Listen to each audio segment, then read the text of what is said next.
What is going on, everybody? TheRealSherifM here, aka ManganasSteel, and I got a chunky boy for you right now. If you guys are in the knife world, and you will know this knife instantly. It needs no introduction, and especially that pocket clip needs no introduction. This is the Chaves Redencion 229. And man, it's one of my favorites. This is a beast and a half of a knife, right? Look at this. The Redencion is the 229 is the bigger of the family, and it just barely fits in my hands. It is a big boy knife, man. Look at this thing. Just solid chunks of titanium back spacer, huge thick blade, thick thumb studs. We got the hollow grind with the reinforced tip here on the drop point.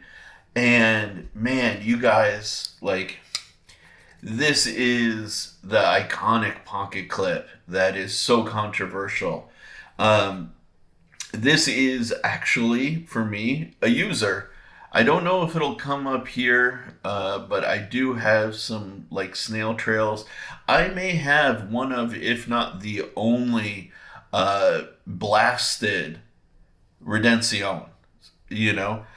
Usually they come stonewashed, but I scratched up the stonewash on mine, and I actually never really liked it in the stonewashed finish.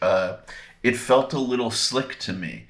So I sent this over to Knife Modders and had them do a blasted finish on the thing for me. And I love it so much more now. This is a beast of a knife. Really a hard use, everyday sort of capable user. Takes up a lot of space in the pocket. Really, I don't know what to say about it that kind of hasn't already been said. So let's kind of talk about it from a design point of view. As far as making like a beast level knife, I think that this design is exceedingly successful. There are a lot of elements that go into it kind of being successful in that regard. One, very simple, clean ergonomics for the scales and the grip. You get a nice solid 4-finger grip here. One of the things that I find very interesting is this lock bar positioning being kind of halfway right through the middle here. That allows you to get your finger up on it, and there's no potential hot spot here for your finger to like rub against. Your finger's already behind that lock bar transition. So really you can use the knife unimpeded without any element of the lock bar kind of rubbing your finger the wrong way. Not every designer gets this right. I don't have any knives next to me where they've gotten that particularly wrong. But there are some knives that I've experienced where they will have the lock bar interface in a place like right in the middle of your finger, and it's actually a bit uncomfortable, to be 100% honest. So as far as ensuring that you have just a nice, solid, consistent grip, the Redencion and, Chaves got this really, really right. What's really even funny beyond the consideration here is this pocket clip. You would think, given its size, given sort of the shape of it, that it would actually like be in your way. But in a sort of unexplainable genius fashion, it's not. It's not in the way whatsoever. And it actually falls into the grip very comfortably. Now, I can honestly say I'm on the fence about this jimping here. It can be a little aggressive. It can be a little rip your thumb apart kind of feeling. But on the whole, it's not bad. In this particular case, I do wonder if this was more done for like the sort of street credibility of making this just like a tough man kind of knife, or was this envisioned for use with gloves? Because with gloves, yeah, I see it, you know, but with bare skin, even with my nice and calloused thumb here, I don't know if that's really going to come through in the camera. Even still, I can still feel that kind of like pulling at my calluses and being a little uncomfortable. Um, Even, you know, kind of despite that, the knife design is very comfortable. This additional sort of big cut here is quite good if you want to choke up on the knife. You see, even with my big fingers, it gets me right next to the edge and in the path of the thumb stud.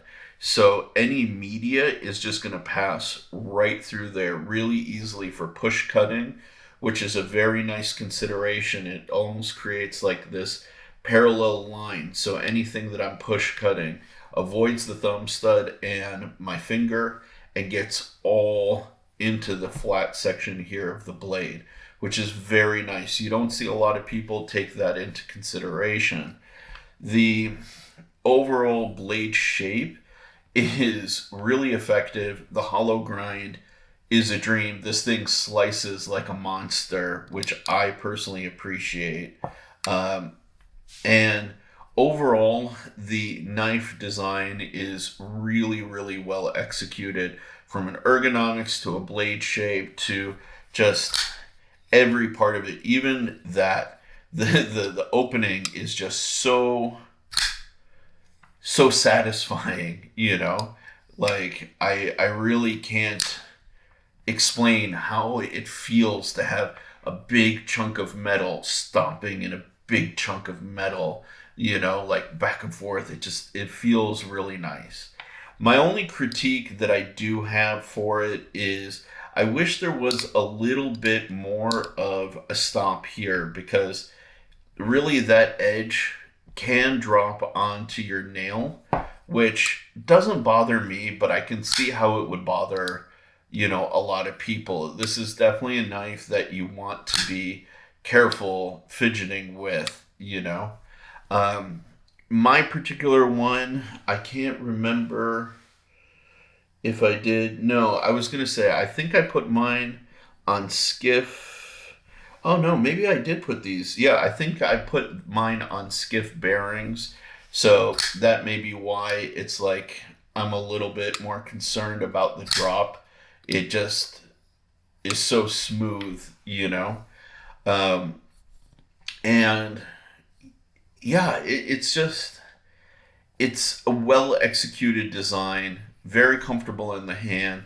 Considering the size and the weight of it, it doesn't really feel very like oppressive in your jeans. And what I mean by that is, yes, it does take up space, but not as much as you would think. Like if we have, like, this is a MBK Turbo, it's not that much bigger than like an MBK Turbo.